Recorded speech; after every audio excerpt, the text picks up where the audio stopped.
Welcome to the Gain Momentum podcast, focusing on timeless lessons from senior leaders in hospitality, food service, travel, and technology.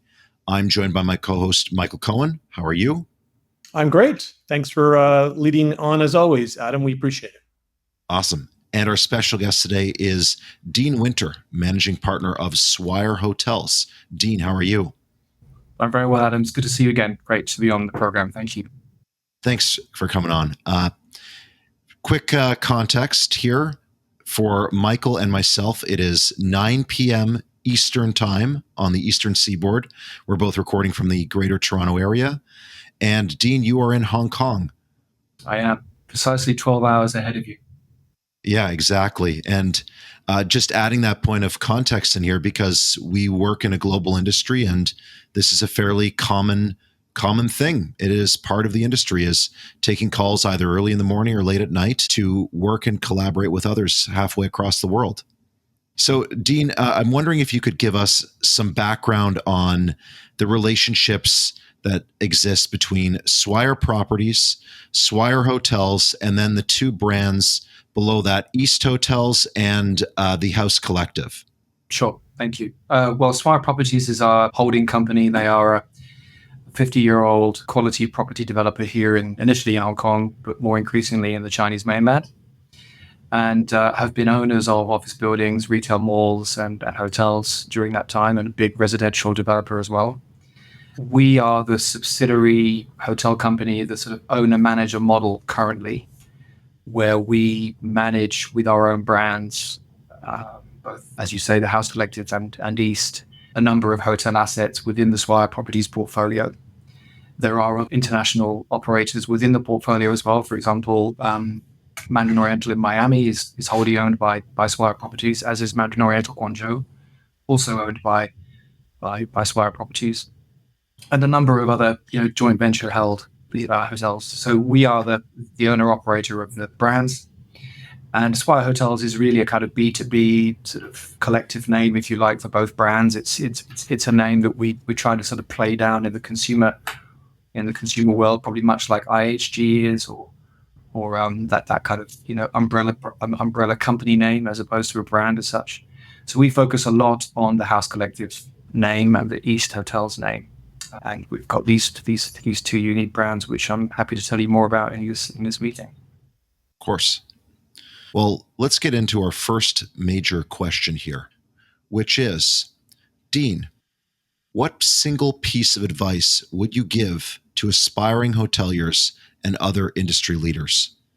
I was kind of thinking about that, and it kind of makes me feel really old when I get asked that question. So I still think of myself as a 25-year-old aspiring hotelier. So I'll try and put my 58-year-old hat on and give you an answer.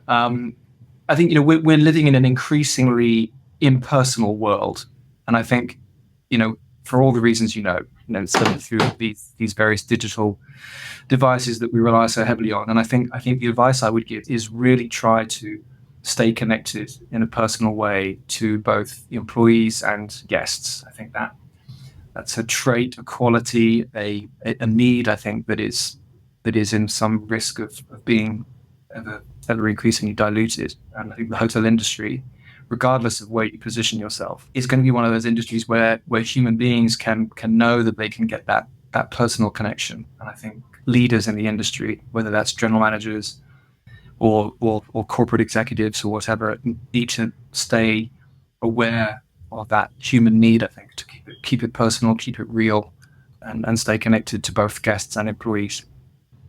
It's interesting. Obviously, a seasoned veteran in the industry, as you are, and some of us are too. Maybe I'm not. Maybe I'm older than you. I have no idea. So I'll just play that position. But what's interesting is this business is about people. It's a people business. We hear all these things. People say these things, right, Dean? People talk of this, and I think we all agree, hopefully, that the most successful executives, the most successful leaders, be it young, mid-career or senior, are the ones that have been able to really develop that skill set of dialogue, listening, guest or staff, people. The inventory goes down the elevator at night, as they say, right? And sometimes when we talk out to people outside of our hospitality world, and they're in finance or they're in construction or they're whatever, I found they kind of think, oh, isn't that quaint? You guys are about people, and I go, yeah. And the most successful people are the ones who know that, so it's well put. Yeah, I think there are so many examples of this that I see every day. And when you think about recruitment and you think about, hiring people for attitude and personality more than technical ability, I think that's a really important consideration as well. You've got to hire people that know how to talk and start conversations and be memorable.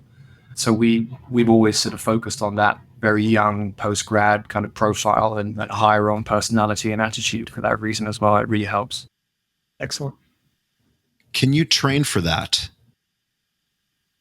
That's a great question, Adam. I get asked that a lot. I think the short answer is yes, you can, but you need to have good bones to begin with. I think that you've got to have that certain.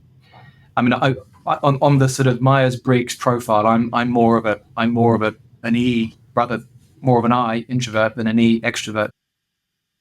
But I know what I need to do because I love this business, so I know that I need to turn on the E in my profile when I have to. And I think it's re-identifying people that, even though they may be introvert, they've got the ability to be able to be an extrovert when they need to be or want to be. So I think if you've got the right bones and you've got the right personality, then you can be trained, storytelling skills, conversation skills, and developing a memory around recognizing a guest, recognizing what they like and what they don't like, and having a sort of tenacity around documenting the fact that someone likes a window table in the restaurant, or is a vegetarian, or must have a foam pillow, or these things that we need to capture in a system somewhere.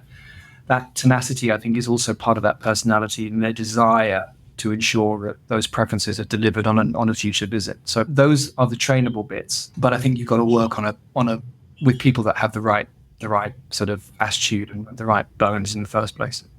Well, you started in food and beverage at Mandarin Oriental. Is that correct? I started as a chef a bit before that, but I would consider my time in Asia certainly with Mandarin Oriental. Yes, that's right. Because as I understand it, food service is, first off, not for the faint of heart, but also requires a lot of extroversion just to get by in a very tight and clustered space like a kitchen. Yes, absolutely, and also, it's certainly in the kitchen, you need other skills. Well, maybe this isn't the podcast for that, but I think, yes, you're absolutely right. I think, and this notion of embracing the fact that every day is different, right? And going to work every day, feeling excited about who you're going to meet and what kind of challenges are you going to be faced with, and what's the dish of the day going to be today, and that kind of, colorful environment that I remember just loving going to work every day, being part of the team and so on. So I think there's definitely lots of elements of the food and beverage industry that play to the preferences and likes of extroverts. As I see it, inspiring people as well. If you know that every day is going to be different, that's part of the value add of hospitality. Completely. And eventually hospitality leadership, which is, I think, obviously weighs into a lot of this conversation today, is without patronizing you, Dean, you don't end up in your position if certain skill sets, let's oversimplify, are not intrinsically part of who you are, because you're also working in a geopolitical, geographic, multicultural, multilingual. I mean, I've had the good pleasure, and perhaps I know Adam's traveled extensively too. I've been to Hong Kong 15 times in my life for business and pleasure. I've been to Guangzhou. I've been through all the, I've stayed at some of the the MOHG hotels, or it used to be one of my clients way back when in a previous technology implementation, years ago. There's a level of complexity that you have to, it's like you have to be tell me if I'm wrong. You have to be almost like a conductor of a symphony sometimes in these kind of regions, because there's other layers of complexity, other layers of inputs that are not typical to a luxury hotel in London sometimes, but not as much as in Hong Kong or in LA or in New York City. There's a whole other range of layers, in my opinion, of other inputs, other challenges perhaps, that need to be, nuanced and managed sometimes. So I don't know what your opinion is, but that's how I see it from the outsider looking in. No, absolutely. You're right, Michael. I would add, though, that I think you also, in that chaotic environment that you've eloquently described, you need to trust, you need to delegate, and build a team of people that you know can deliver what it is you're trying to, whatever your ambition is. And somewhere in there as well, you also need to accept that things will go wrong, and that's okay. We're a people business. Every day is different. Things never go to plan every single day, and it's really how agile are you to react? How do you respond? How do you recover a situation? Both with a guest, a paying guest, and also an employee that may feel vulnerable after something goes wrong. So, what's the management culture? What's the coaching culture of the organization? Is the embryo, if you like, that kind of sits around everything you've described. You've got to create the environment to allow people to be confident, to express themselves, and know that it's okay when things go wrong. I think if you're in an environment where there's tension or there's fear about failure, ultimately the guest will feel it, and in a negative way. Well, talking about chaos and things going wrong, I think that's a good segue into our second main question, which is, Dean, what are some of the challenges or setbacks you've experienced when rolling out a new business expansion or partnership? Somewhat topical, Adam, because as you know, when we met before, we've been telling you about our sort of plans to sort of morph from an owner-operator model to a management company in an attempt to extract more value from these brands that we've created and work with other developers. And we kind of scratched our head a long time about that. And our owning company was also a little kind of had some trepidation about us jumping into bed with other owners and developers and in various parts of the region. So there was some convincing and lobbying to be done. And then once you start to engage with developers, you really start to sort of understand how the world works outside of your little hotel company. You see the bigger picture. We didn't invest a lot in a development team. We felt that we would take a more sort of organic approach, because our ambition is really not to have as many flags as we can in 1 year, for example. It's really about being with the right developer in the right location for that brand. So we've realized that, first of all, first point to answer your question is that it's an acutely competitive industry. And when you think about it, the gains, the rewards and returns are considerable for a management company, because there's no capital requirement. They're convincing someone else to cover all the bills, build the hotel, pay for the staff, pay for the fit out, pay for the marketing, pay you for your brand, and you take a fee and, happy days. So that's somewhat of a holy grail in a way. And as a consequence, now in this world of distribution and loyalty and brands and so on, we very quickly realized that the sort of conventional management agreements with the sort of fee structures that are traditionally in place are just in the wind. I mean, I think everyone's being very agile. Everyone's being very, to get the right hotel in the right location that's going to be the right asset for their portfolio is they'll throw everything at it to try and get it. And we realize that there are gorillas in the room, and we're the little guinea pig on the wheel trying to learn. And so that was definitely the case in 2018. And we've had an amazing kind of 6 years of, albeit around COVID as well, of course, but an amazing 6 years of finding out what it is that, how do we make a bigger noise about who we are and how we differentiate, and which ultimately led to this repositioning of the East brand, which we shared with you when we met. There just needed some clarity in there about what is East, and the House Collective kind of speaks for itself. But so that's been a learning for sure. And then also with those deals that we have got signed, or that the prospects that we are, inches away from signing, and we've got a handful of those as well, is that you just got to be patient. You just got to bide your time. And as much as you want to drag the pen to the page and get it signed, there are other factors in these people's worlds which influence Absolutely. Right. how things are done. So you have to really learn how to sort of take on a much wider perspective and consideration for the factors and what causes delays. And those hotels that we have signed, for example, our Tokyo property, which has been announced, is now a little bit delayed. So there are things that are out of your control. So that's definitely been, I think, the two biggest learnings. Probably a long answer to your question. Sorry. No, it's a really actually great answer, because other people that Dean, and we know well, and over the last 25 5 years plus that many of us have been in this industry, I keep hearing things like there's ebb and flow. You have to start building your business strategies and some of your forecasting around ebb and flow. And some folks, what do you mean by that? Because you cannot control everything, which is what you said very clearly, and you need to have some ability to have some flex a little bit or a little bit of bend, so that you can take advantage of opportunity that may be a little bit different than what you thought it was going to be, or maybe there's a delay. But how do we handle that in the most productive way? If there's, can we move resources to another project, et cetera, et cetera? And you know better, Dean, what I'm talking about.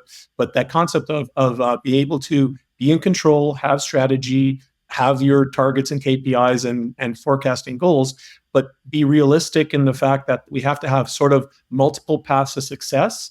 We will get to the promised land in some way, shape, or form within our parameters, but it's not going to look exactly like we thought it was going to look like. How's that? Completely right. Completely right. And yeah, you've also got to have the people with you that also understand that and have a tolerance for that, right? Once you've got that little voice in the room that's saying, this is unacceptable, why is it taking so long? Come on, then you run the risk of the deck of cards falling down, right? You've just got to make sure that everybody is on board with, as you say, the ebb and flow. And there's going to be days where we'll have great news, and there'll be days when we have less great news, and everyone's got to understand that. And another thing that Adam and I and many people within Gain in our organization and our clients like yourselves, a lot of times there'll be a part of a meeting where either myself or maybe someone in your seat will say, "Welcome to hospitality, folks." It's like, we all know why we're here. We all know why we love it. We all know what the challenges are too. And if you're an outsider, usually investors, outsider coming in, well, in how we build office buildings, I understand, sir.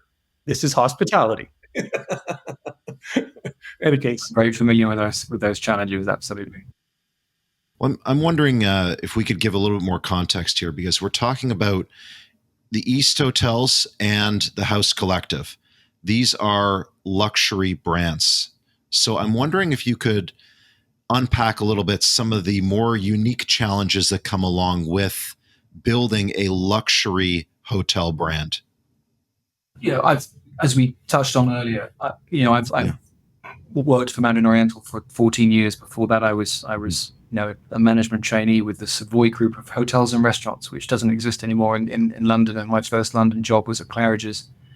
There you go. Trainee, which doesn't get more luxury than that. So definitely my DNA is well embedded in that environment. And when we started out with our Opposite House Hotel in Beijing in 2000, it was built in 2005. We took it on in 2006. We opened in 2008.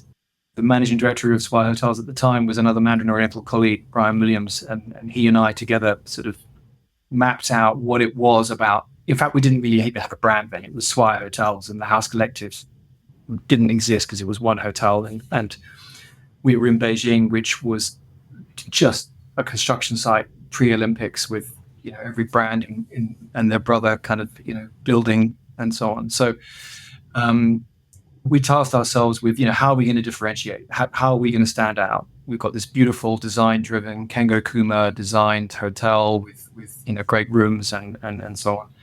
So we kind of set about understanding what were the pain points of today's traveler, and how at that time was really how a lot of business travel was really taking off. A lot more business class seats on airlines, for example, a lot more participation from luxury hotel brands in corporate RFPs, for example, because they'd been on this expansion drive, and ended up with a 500-room hotel in a city like Singapore or Hong Kong, which they knew they couldn't rely on the leisure market to fill, so they had to go out and get corporate travel. So all of a sudden, the banker or the insurance executive or the lawyer is flying in the front of the bus and staying at Mandarin Oriental on their business trip.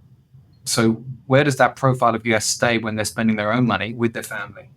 And how do we present, or rather, how do we deliver an experience that is as good or better than what they're experiencing on their business trips? Whether that's the experiences that we provide outside of the hotel, whether it's the restaurant, spa, and so on. But we started to realize that actually the service delivery had become extremely kind of scripted, and the way that a front desk agent at the Ritz-Carlton spoke to you was very similar to what the front desk agent at the Four Seasons was saying. And it was the use of your name and, welcome back, Mr. Cohen. And, would you like a newspaper, Mr. Cohen? And 3 bags full, Mr. Cohen. And all this type of use of the name. Keep it going. I like it. Keep it going. It's good. Yeah, no, I got you there. Which seemed to be the sort of in the eyes of the training departments of these brands seemed to be the sort of metric of quality, that how many times can we use your name? Whereas we were thinking, well, actually that's just insincere. That's not real. That's not how real people talk to each other. So how do we keep it real, and so that really formed the basis of our service philosophy. And then sort of we started to bring in this, hiring young people and coaching them and training them through this philosophy that we had, and trying to avoid bringing people from other brands that maybe bring the bad habits and so on. So we hired a lot of people that hadn't worked in the industry before. And then technology, how do we get away from this sort of paper heavy front desk environment? Sure. Which sometimes looked like the counter in a kind of stationery shop, with you name it, it was there. And so we introduced sort of a paperless arrival and departure process, credit card handling and registration on an iPad and so on. One of the first to do that, and benefiting, I think, a lot from our owning company, Swire Properties, having a big sort of R&D team in IT. We were the first hotel in Beijing and later in Hong Kong with the Upper House to introduce complimentary Wi-Fi in the hotel limousine. And I remember driving out to the airport with the head of IT with a modem in the trunk of a car and a laptop, watching YouTube on the way to the airport. It was amazing. So to answer your question, I think it was definitely a period of trial and error. It was definitely understanding the profile of the customer and what their needs were. We also stayed in a lot of hotels to sort of see what the competition were doing. We didn't really get a sense of what real success looked like for us in other hotels. And then I think that philosophy, or at least the basis of it, is really what's sort of evolved over time and been expressed in a different way and enriched in each of the hotels that we've opened. The Upper House in 2009, the Temple House in 2014, and then the Middle House in 2018.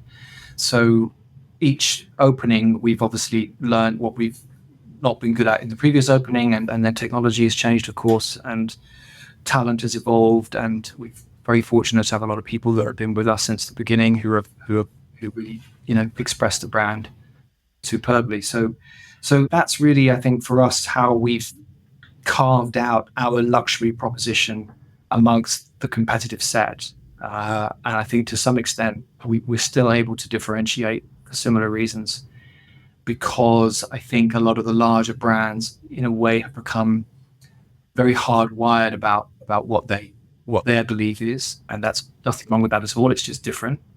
And I think the other thing I should quickly say, Adam, is that Brian and I at the time knew that what we would do wouldn't appeal to everybody. And that was okay. We weren't going to get kind of hung up about the fact that what we were doing may not appeal to everybody. And we would accept the fact that some guests would arrive paying for a 5-star product, but there was no chandelier, no sweeping staircase, no thick pile rugs. It was Kengo Kuma, Japanese designed, very edgy. And we knew that people wouldn't like it. But we said, that's okay. There will be many, many more that do. And there'll be advocates and there'll be detractors. But I think that's a narrative that you don't often hear coming from the bigger brands. They will always want to appeal to everybody. And I think that doesn't always work, I don't think. And I think you've got to be bold and brave and accept that you're not going to appeal to everybody, but that's okay. It's interesting. First of all, really, really well put. And what also is interesting is, in my history, when I've interacted with people around your brands, obviously not with you, Dean, but other people in the brand, about your hotels and your chain, a couple of things, I almost felt there was like organic luxury versus nothing wrong with the Ritz-Carlton way. Of course, it's extremely successful. Yes. Or Izzy Sharp says you do it this way, and this is how we're doing it. That's how you scale and be luxurious. Right. You can be a luxury brand that scales because you have to have a framework that maybe, quote unquote, could be rigid, or it could have just high principles. Let's put it that way, right? But what I've always heard about your brand and your hotels, this kind of organic luxury, and also you said the word edgy. It's very interesting. I've heard terms like it's an acquired taste luxury. It's like, Term I've used is progressive luxury. I think that's oh, you're so much better. organic. It's edgy. Much nicer way to put it. You're right. Yeah, it's the progressive luxury brand, similar like prog rock evolved out of rock and roll, right? That's right. Okay. And I think that word also kind of expresses that, to our philosophy again, that progressive would indicate that you're also kind of learning as you go, right? It's not, you're not keeping to a formula and sticking to it in a kind of religious way. You know, you accept that you've got to be agile, you've got to adapt, and you're going to progress. The organic, again, it wasn't me that said it. Two other people over the years I just remember organic, and that's, I think, to what you're talking about is that there's a you know, it evolves and maybe it perfects, and obviously, like you said, Dean, there's a ton of replicable success methodologies and processes that you've put in the organization over the years, of course, but still having that, you know, that energy. Yeah. Well, I think it's a good point to touch on before our third major question here is where you are right now, which is Hong Kong, and the two brands you command out of Hong Kong are following in a very prestigious line of luxury hotel brands that have come out of Hong Kong. Mandarin Oriental, the Peninsula, Langham, Rosewood, and probably many others that you know being on the ground. So I'm wondering, there is part of your value proposition that you've given for the House Collective and East Hotels, is part of that also a reaction to differentiate, but also learn from that time-honored history of Hong Kong? Yes, I think so. You know, I came here 32 years ago, and I was fortunate to land a job in the Mandarin Oriental as a restaurant manager, and just an incredibly memorable experience for all the things you're alluding to, right? It was the legacy, it was the luxury, the legacy, the history, all the stories, all the, how Mandarin and Oriental, two hotels joined together to make that name and so on. It absolutely sort of instilled in me. And I think that, yes, it did shape us in terms of this desire to kind of obsess about the customer, right? It's really about, and that was something that in London during my time, of course, the customer is important and guests were recognized and so on, but there wasn't this obsession. That's something that I think that I've kind of brought with us along the way with certainly the House Collective. I think as well, because Brian was not in Hong Kong at the time when we started, but I was, the kind of story that I remember, I was standing in the lobby of the Mandarin Hotel. At the time I was sort of EAN. There was a general manager and myself, and he was a great sort of legendary general manager. And we stood in the hotel lobby. This guest was coming out of the elevator. This was at a time when luggage had changed, and you'll know what I mean when I say this, right? It had gone from the kind of under the arm handle luggage to a bag on wheels, right? This was like 2005 or something, and these bags were everywhere. And there was also, I think at the time, maybe some concerns about, say, security and holding onto your bag and don't let anyone else touch your bag, that kind of era. Anyway, this guest was coming out of the elevator with the trolley bags, and the luggage porter in their very nice sort of Asian uniform went running over in using their script of "How may I assist you?" And the guest was like, "No, it's okay. I've got the bag." They were pushing it with one finger, right? It was just easy. And then there was this, I observed this kind of, almost like this kind of tug of war between the employee that had been told they must offer assistance and this guest that didn't want it. And I remember saying to the general manager at the time, I said, "You see this over here? This is change. This is now a pivotal moment that we're observing where we need to think differently about what service is and accept that guests don't want the fuss that they used to have. They've changed." And I think it was the best expression of that pivotal moment. And we laughed, of course, about it and so on.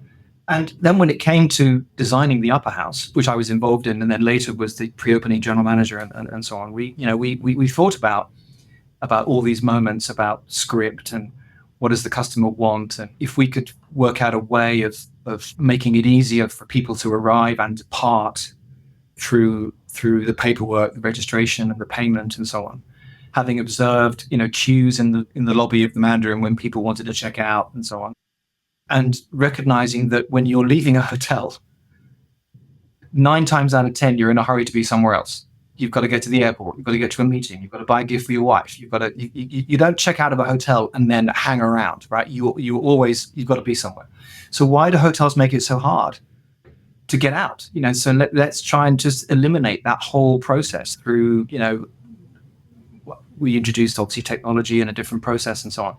And I think those initiatives, and there were many more, those initiatives came from spending 14 years in Hong Kong, not just at the Mandarin, but observing other hotels and understanding this guest obsession, which is good, but it also can be a negative for the guest if you don't understand and know how to deliver it. So I think your question is very poignant in as much that it absolutely did shape what we started out as and have become since, this alternative way of delivering a premium hotel experience.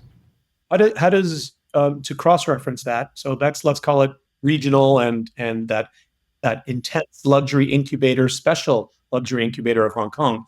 How have you taken over the years the cohort changing for luxury, like the demographic changing, the Gen Xers? When we were Gen X age, to even think that we would stay at one of your hotels would be outrageous. It would be unrealistic, actually. Yeah. But now I walk through luxury hotels, and thank goodness there's early 20-somethings, experiencing it, Instagramming the experience, of course. Totally. But that whole change of how, I guess, the expansion of the pool of potential customers for luxury. Yes. How has that kind of made a difference in your planning and execution over the years? That certainly little things like dress code, for example. Right. I mean, at the Mandarin, you wouldn't get into the Mandarin Grill without a jacket back in the day, right? So, and I think to some extent, they may even on certain evenings still ask you to do that. We don't care about dress code. If you want to come in sneakers and shorts into Salistera at the upper house, that's totally fine. Right? We're not. So I think it's one of those little things that makes it just more accessible and makes that Gen X profile, wealthy Gen X profile, feel a lot more relaxed, feel a lot more kind of, it doesn't matter.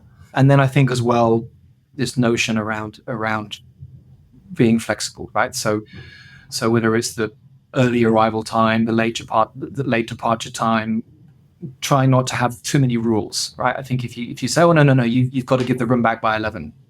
I think Gen Xers just get agitated by that kind of, well, I'm paying, so why can't I? So then we're not so hung up about departure times and arrival times. Obviously, there's exceptions, Michael, right? When you flew and so on. And then I think technology, of course, is the obvious one, right? So we did away with all the printed compendiums and directories and moved it all on. Initially, we had little iPod touches in the rooms, which replaced. Sure. You could order room service and so on. That's now all shifted to IPTV and high speed bandwidth Wi-Fi. We were one of the first in Hong Kong to offer it complimentary. Many hotels for several years after us still insisted on charging for it. It wasn't till the sort of 2012 kind of era where people started to realize it was like hot and cold running water. You didn't charge. Oxygen. It was oxygen. Yeah, right. It's funny, Dean. One thing I do remember. Do you remember the handy units? Yes, I do very much. Yeah. So I was involved in that initiative throughout Hong Kong, and the company that came out of Hong Kong and Macau. Yeah, we had it at East Hong Kong for a while. Yeah, I know you did. That's why I'm bringing it up. And but that was a perfect example of the Hong Kong market initiative, leading. Being open-minded at I would say upper scale luxury to bring that kind of technology. It was basically, for listeners and viewers, and it's not about me, but it's relevant to Dean. I knew this was when you got off the plane, you could go to the hotel and you would get a mobile device that was ready to cook, walking around Wan Chai or walking around, other parts of Hong Kong. And it was part of your experience as a guest in the hotel room. You could take a device out of the hotel room and you're connected. You can be like walking around, making calls and so on. So it sounds now like, oh my goodness, who cares? But in 2012, 2013, it was magic. Groundbreaking. Absolutely. So that's Hong Kong. Yeah. That's that region for sure. Well, we're talking about 2012 and current initiatives. Let's get into our third major question, which is, Dean, what do you see as the biggest opportunities for growth in hospitality in 2025 and beyond? The obvious one is the economy needs to bounce back, right? We're definitely at in a challenging segment of the cycle at the moment. So, but I take your question as being more trend driven. So, I think it is what we're seeing is that this post COVID luxury travel in this part of the world, it's happened in Europe, it's happened I think as well in the US, where people have wanted to sort of get back to a luxury experience, happy to pay whatever it is.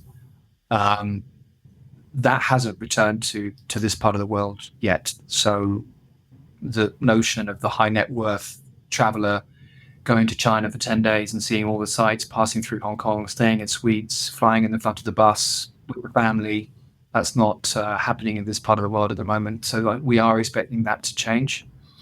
But the segment that I think is a really interesting one to look out for is this, let's not call it the gray economy or the gray traveler, but I think wealthy middle-class families, the family travel pattern, where you've got this retired, wealthy patriarch or matriarch of a family that is taking the family to a place where they can experience something together as a family. I think there's going to be a lot of wealth, if it hasn't started to happen already. There's a lot of wealth going to be coming into the industry, I think, as patriarchs they want to enjoy their retirement, they want to enjoy with their families. I think families, for one reason or another, general statement, but we're seeing that families are, children are continuing to live with parents for longer for the reasons well, and that I think means that the family units will also travel together, and those wealthy families that have high disposable net worth will go to, and the leisure segment will benefit. It's always been there, Adam. I think, there's been camping holidays, and there's been the cruises, and there's been these things that families do together, and, skiing holidays and so on.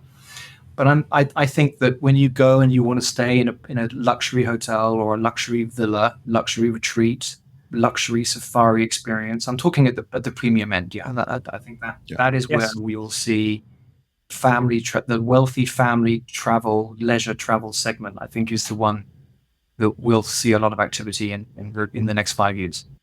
So what you're really also talking about is luxury experiential family travel. It's for the experience. Precisely. Yeah. They're not going for a wedding, or maybe they are, but they're going to the patriarch, matriarch, whatever they're saying, we're going to transition the wealth in general, folks, but we want to enjoy some of this transitional or experiential, collectively make memories. Correct. And by the way, good luck to the 25-year-old if they'll ever, even if they inherit, if they'll ever get to a point, it's real, it's true, of ascertaining or acquiring that opportunity in their 30s or 40s, right? So there may be another 30 years until they have the good opportunity or chance to reach the level that they could do it themselves, right?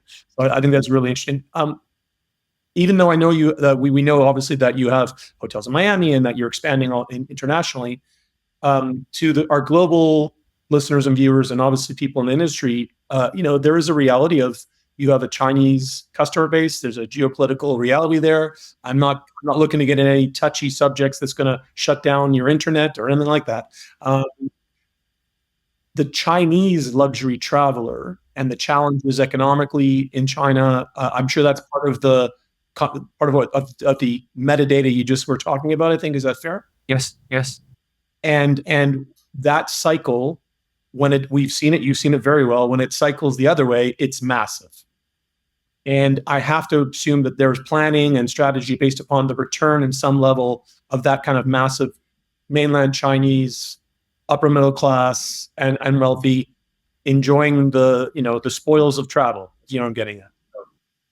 Yes, and I think we've got some references to that. Of course, during COVID, China, as you would know, was locked down and people didn't leave and so on. So, but there was still a lot of the domestic consumption. The domestic economy was booming, and people were making a lot of money and so on.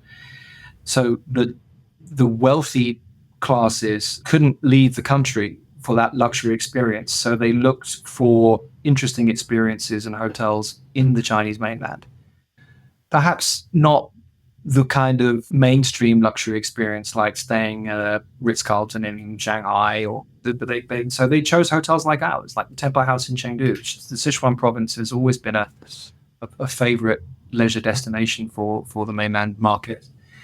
And so our hotel during COVID, 2023, as we were still kind of coming out of COVID, 2022, 23 were the best years that the hotel had ever had. And it was fueled by this wealthy domestic traveler. We're now feeling that in 24 because that guest is now going overseas again because they can, and they're going to Paris and they're going to LA and they're going to elsewhere in Southeast Asia, Bali and Thailand and so on. So we're seeing a bit of a gap in that premium market. Where we're looking to the future, our next hotel is going to be in Shenzhen, so it's just across the border from here, and we are mindful of the fact that Shenzhen has, obviously it's a tech hub, it's a commercial hub and so on, but there's a lot of people that want to spend time there. There's other attractions and so on, and of course once the Greater Bay Area becomes mature and you've got Zhuhai and Macau and Guangzhou and Shenzhen and Hong Kong in the same kind of connectivity, or within a couple of hours of each other, that zone will become extremely commercially active and I think very affluent. So we're planning our hotel in Shenzhen, which will open in mid-27, with that in mind, to position ourselves as being at the very, very top of the Shenzhen hotel market when it opens for that reason. And we've got some service apartment units in that hotel. We've got a decent sized spa. We've got a decent sized banquet and Chinese restaurant, as well as a stunning rooftop facility, restaurant facility. So I think going to be preferred by this affluent Chinese mainland traveler that might be coming with family. So that is absolutely, to your question, is what we're planning for in certain locations. Yeah, not in every location, but certainly locations like that. I think you mentioned all the cities on the Pearl River Delta, and I think the latest population estimate puts it at around 125 million people. I want to say it's just I think that might be crazy amount. But yeah, absolutely. I'm wondering, just circling back to this idea of multi-generational travel, and I'm wondering if you could speak to specific design features and operational adjustments, either for the House Collective, for East Hotels, or ones that you are considering or like. Just where do you see the hotel industry pivoting to meet this demand, particularly in the luxury sector? Well, maybe I should preface this, Adam, by saying I don't think it's rocket science, right? I think you've just got to build in certain features that, like, for example, having a beautiful sofa in the living room that's easily convertible into a bed, right? Okay. So you don't have these horrible roll-away machines that come down the corridor and trash the walls, and but it's an easily convertible, sleeping arrangement, and that's something that we've started to do a lot. In the larger rooms, we would consider putting in some form of if there is an area to do either a sort of sink kitchenette type of setup, or even in some cases a kind of laundry facility where if we want to attract the long stay, people might, as a family, they might want to use that. But definitely more kind of sinks, microwaves, and induction tops, those kinds of things. And then obviously the related extraction and M&E requirements that come with that.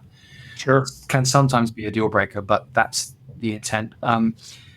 Being able to unpack everything easily and still have a space to store your suitcase. So making sure that we're clever with the use of little nooks in the room that can be used for storing a closed suitcase, for example. And as much as possible, always providing a bath as well as a shower, generous size shower, double sinks in the vanity, and plenty of storage space, I think. And also being able to compartmentalize the bedroom area better from the living areas, and having separate TVs. In some cases, we've also built in little study areas where the door can be closed if you want to do a call like this, or you want to You want to watch something privately away from the children. That's also something that we're trying to do. We are in the part of the world, particularly in Hong Kong and in Japan, where real estate comes at a premium. So we can't always do that list of nice to haves. But certainly when it comes to designing service apartments, we try to accommodate those things. It's interesting because what I'm hearing is, I don't hear this very often from a luxury hotelier, is I'm hearing flexibility, I'm hearing utility and luxury in this kind of melange. Yeah. Which, I mean, Dean, that's not the usual conversation. I mean, Right. I don't think that's like abnormal conversation, but that's fascinating because that never has historically. Of course, it had to be functional, but it was design, and it was about experience, and it was about luxury. It wasn't really about utility. I don't remember people telling me when I was involved building Ritz-Carlton hotels that it's the where are the nooks. I never heard someone say where are the nooks. So that's interesting. Interesting. Thank you. Yeah. Well, we've had a great conversation. It's 52-minute mark here, and I don't want to take up any more of your time because I imagine you're off to meeting after meeting after meeting after meeting, running a multinational company. So, Dean, I'm wondering if you had any closing thoughts for us to leave us on a very, very memorable experiential note about No pressure. About the House Collective, House Not Hotels, and also the East Hotel brand. Yeah, I think certainly we're very, very excited, as Michelle's no doubt told you, and when we met before, about this, repositioning of the East brand, and for the alternative luxury traveler and all that comes with that, and we're starting to get some really nice coverage about it. Thank you for your note as well on that, and I think it's starting to resonate. We're seeing that it's resonating. Even developers are now starting to sort of embrace some of those points of difference, and I think that, as we touched on when we met before, this sort of underlying narrative about sustainability, but not without greenwashing, right? It's really just it's thin air. It's part of our tapestry, if you like, and I think that's also something that developers, guests, and also employees are really liking a lot.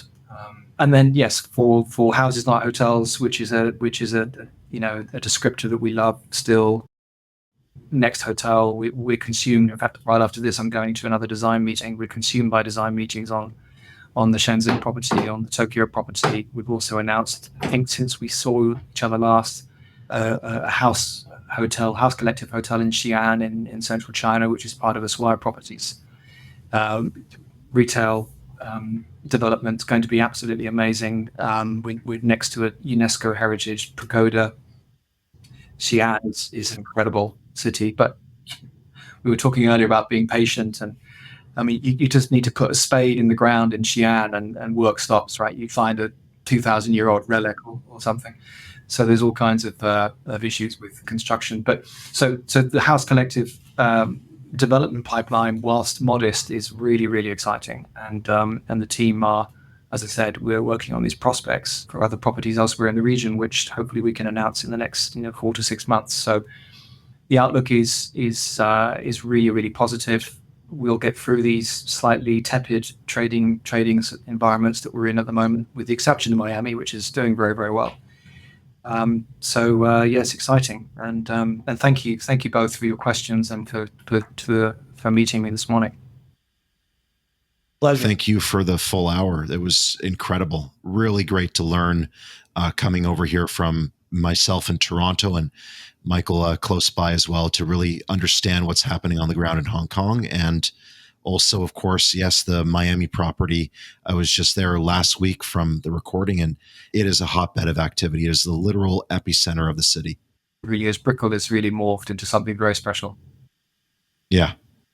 Thanks for listening to the Gain Momentum podcast. To stay up to date, make sure to follow or subscribe wherever you get your podcasts. For more information about Gain Advisors, head to gainadvisors.com.